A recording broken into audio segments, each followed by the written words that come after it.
First reading, a reading from the first book of Kings, chapter 3, verses 4 to 13. The king went to Gibeon to sacrifice there, since that was the principal high place. Solomon presented 1,000 burnt offerings on that altar. At Gibeon, Yahweh appeared to Solomon in a dream during the night. God said, "Ask what you would like me to give you."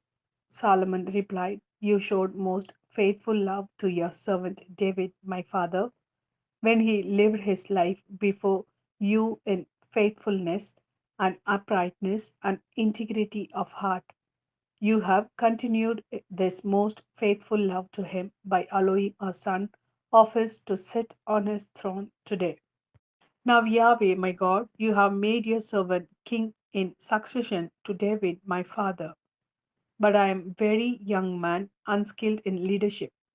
And here is your servant surrounded with your people, whom you have chosen, a people so numerous that its number cannot be counted or reckoned.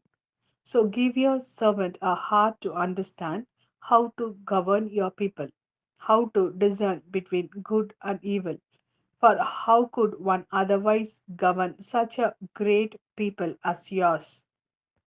It pleased Yahweh that Solomon should have asked for this. Since you have asked for this, God said, and not asked for long life for yourself or riches or the lives of your enemies, but have asked for a discerning judgment for yourself. Here and now, I do what you ask. I give you a heart wise and sharp as no one has had before, and no one will have after you. What you have not asked, I shall give you too. Such riches and glory as no other king can match. This is the word of Lord. Thanks be to God. A reading from the Gospel according to Mark, chapter 6, verses 30 to 34. The apostles rejoined Jesus and told him all they had done and taught. And he said to them, "Come away to some lonely place all by yourselves and rest for a while." So there were so many coming and going that there was no time for them even to eat. So they went off in the boat to a lonely place where they could be by themselves. But people saw them going, and many recognized them, and from every town they all hurried to the place on foot and reached it before them.